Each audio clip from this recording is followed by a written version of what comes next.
সুপ্রিয় দর্শক, আসসালামু আলাইকুম। রিফা রান্নার রেসিপি থেকে সবাইকে স্বাগতম। আজ আমি আপনাদের মাঝে তৈরি করে দেখাবো শুধুমাত্র একটি ডিম আর আটা দিয়ে তৈরি খুবই মজাদার একটি বিস্কিটের রেসিপি। এভাবে বিস্কিটগুলো বানিয়ে কিন্তু বেশ কিছুদিন সংরক্ষণ করেও রেখে খেতে পারবেন। আবার এই বিস্কিটগুলো কিন্তু চায়ের সাথে খেতে খুবই ভালো লাগে। এই বিস্কিট তৈরি করা একবার শিখে গেলে আর কিন্তু কখনো বাজার থেকে কিনে খেতে মন চাইবে না। আশা করছি আমার আজকের এই রেসিপিটিও আপনাদের কাছে খুবই ভালো লাগবে। আর রেসিপি ভালো লাগলে ভিডিওতে অবশ্যই একটি লাইক দিয়ে শেয়ার করে অনুরোধ রইল। তাহলে আর কথা না বাড়িয়ে চলুন রেসিপিটি একবার দেখে নেই।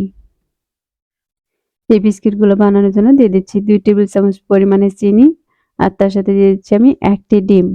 আপনারা যদি বিস্কিটগুলো আরো বেশি করে বানাতে চান তাহলে সবগুলো উপকরণই বাড়িয়ে নিতে হবে। এখন এই চিনি আর ডিমটাকে আমি একটি হ্যান্ড উইক্স দিয়ে ভালোভাবে মিশিয়ে নিচ্ছি। আমি এটাকে 1 থেকে 2 মিনিটের মতো এভাবে মিশিয়ে নিব, তাহলে দেখবেন এই চিনিটা কিন্তু গলে যাবে।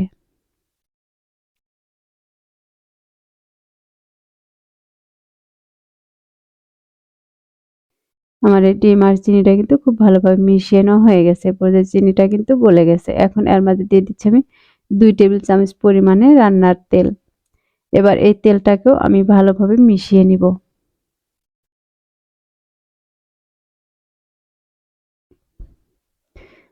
তেলটা মেশানোর পর দেখবেন এর কালারটা কিন্তু একটু চেঞ্জ হয়ে যাবে। আমি এই তেলটাও কিন্তু 1 থেকে 2 মিনিটের মতো এভাবে মিশিয়ে নিয়েছি। আমার এটা কিন্তু এখন মেশানো হয়ে গেছে। এখন এর ভিতর থেকে আমি হ্যান্ড উইক্সটাকে উঠিয়ে নিচ্ছি। এখন এর মাঝে দিয়ে দিচ্ছি আমি 1 কাপ পরিমাণে আটা আর দিয়ে দিচ্ছি স্বাদ মতো লবণ। এবারে আটা আর এই ডিমের সাথে কিন্তু আমি ভালোভাবে মিশিয়ে নিয়েছি। এটা কিন্তু ক্যামেরাতে ওঠেনি। আমি কিন্তু এর মাঝে কোনো রকম পানি ব্যবহার করিনি, শুধুমাত্র ডিম দিয়ে এই আটাটাকে মাখিয়ে নিয়েছি।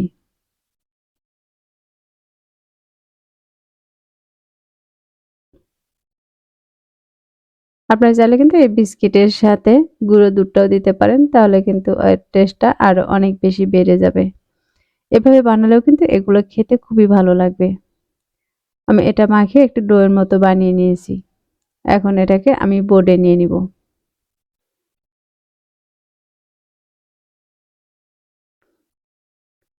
আমি এটাকে এখন বোর্ডে নিয়ে নিচ্ছি আর হাত দিয়ে চেপে একটু বড় করে নিচ্ছি। এবার একটি রুটি বেলনাতে এটাকে বেলে একটু বড় করে নিব। এটা কিন্তু খুব বেশি পাতলা বানাবো না, একটু মোটা করেই বানিয়ে নিব। দেখতে পাচ্ছেন আমি কিন্তু এটা বেলে একটু বড় করে নিয়েছি। আর কতটুকু মোটা করে বেলে নিয়েছি তা কিন্তু দেখে বুঝতেই পারতেছেন।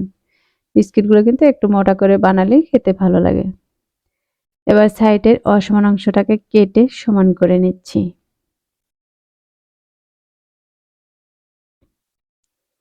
দেখতে পাচ্ছেন আমি কিন্তু একইভাবে চতুর্পাশটাকে এভাবে কেটে নিচ্ছি। আমি এই সাইডের অংশগুলো কিন্তু পরে আবারও বেলে এরকম করে কেটে পিস করে নিব। এবার মাঝ বরাবর কেটে নিচ্ছি। তারপর এরকম করে একটু চারকোনা করে নিচ্ছি। তাহলে কিন্তু হয়ে যাবে বিস্কিট তৈরি। দেখতেই পাচ্ছেন এই বিস্কিটগুলো দেখতে কিন্তু এখনই অনেকটাই সুন্দর দেখা যাচ্ছে। এগুলোকে আমি আরো ছোট, ছোট করে কেটে নিচ্ছি। দেখতেই পাচ্ছেন আমি কিন্তু আরো লম্বা লম্বি করে একটু কেটে নিচ্ছি, তাহলে কিন্তু এই কাঁটাটা মিশে যাবে না। ভাজার পরেও কিন্তু দেখা যাবে আর এটা দেখতে তখন কিন্তু ভালো লাগবে। আমি এটা কেটে উঠিয়ে দেখিয়ে দিচ্ছি। দেখতেই পাচ্ছেন কতটা সুন্দর হয়েছে। এখন এগুলো ভাজার জন্য চুলায় একটি কড়াই বসিয়ে তার মাঝে তেল দিয়ে তেলটাকে হালকা গরম করে নিয়েছি। তার মাঝে এক এক করে দিয়ে দিচ্ছি। এই তেলটা কিন্তু খুব বেশি গরম করা যাবে না। যখন এরকম হালকা গরম হয়ে আসবে তখন এগুলোকে দিয়ে দিব। তেলটা যদি বেশি গরম হয়ে যায় তাহলে কিন্তু এগুলো দেওয়ার সাথে সাথে কালারটা চলে আসবে আর ভিতরটা কিন্তু কাঁচা থেকে যেতে পারে। তাই অবশ্যই চেষ্টা করবেন তেলটাকে হালকা গরম করে নিয়ে তারপরে এগুলোকে দেওয়ার। এখানে যতগুলো দিয়ে ভেজে নেওয়া যাবে আমি ততগুলোকে দিয়ে দিয়েছি। আর দেখতেই পাচ্ছেন এগুলো কিন্তু একপাশে একটু কালার চলে এসেছে। এখন এগুলোকে আমি উল্টিয়ে নিচ্ছি।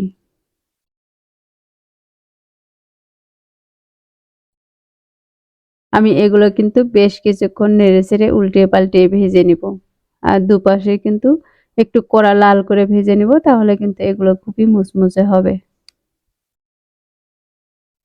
আমার চ্যানেলে প্রতিটা রেসিপি কিন্তু খুব সহজভাবে দেখানো আছে। আশা করছি আপনারা সেই রেসিপিগুলো দেখলেও কিন্তু আপনাদের অনেক ভালো লাগবে। আর আমার রেসিপিগুলো ভালো লাগলে ভিডিওতে অবশ্যই একটি লাইক দিয়ে বেশি বেশি শেয়ার করার অনুরোধ রইল। আর আমার চ্যানেলটি এখনো সাবস্ক্রাইব করে না থাকলে চ্যানেলটি সাবস্ক্রাইব করে আমাকে সাপোর্ট করবেন। আমার কথা বলতে বলতে কিন্তু দেখতে পাচ্ছেন এই পর্যায়ে আমার এই বিস্কিটগুলো কিন্তু ভেজে নেওয়া হয়ে গেছে। আর দেখতে পাচ্ছেন দুপাশে কিন্তু খুব সুন্দর একটি কালার চলে এসেছে। অবশ্যই এগুলোকে মিডিয়াম আঁচে একটু ভেজে নেওয়ার চেষ্টা করবেন। আঁচটা বাড়িয়ে দিলে কিন্তু দ্রুত কালার চলে আসবে এবং পুড়েও যেতে পারে। তাই চুলার আঁচটা মিডিয়ামে রেখে এগুলোকে ভেজে নেবেন। এ পর্যায়ে আমার এগুলো ভাজা হয়ে গেছে। এখন এগুলোকে আমি একটি ছাঁকনি দিয়ে তেল থেকে উঠিয়ে নিচ্ছি।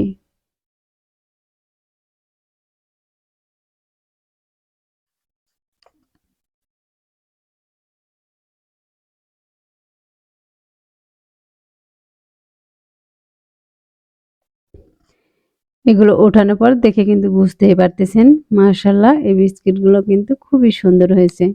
বিস্কিটগুলো আমি এখন একটি ভেঙেও দেখিয়ে দিচ্ছি এটা কতটা মুচমুচে হয়েছে। তাহলে দর্শক, আশা করছি প্রতিদিনের মতো আমার আজকের এই রেসিপিটিও আপনাদের কাছে খুবই ভালো লেগেছে আর সহজও লেগেছে। রেসিপিটি ভালো লাগলে ভিডিওতে অবশ্যই একটি লাইক দিয়ে শেয়ার করে দিবেন। আর আমার চ্যানেলটি এখনো সাবস্ক্রাইব করে না থাকলে চ্যানেলটি সাবস্ক্রাইব করার অনুরোধ রইল। আর যারা চ্যানেলটি সাবস্ক্রাইব করেছেন তাদেরকে অসংখ্য ধন্যবাদ। কথা হবে আবারও পরবর্তী কোনো রেসিপি নিয়ে। এ পর্যন্ত সবাই ভালো থাকবেন, সুস্থ থাকবেন। আল্লাহ হাফেজ।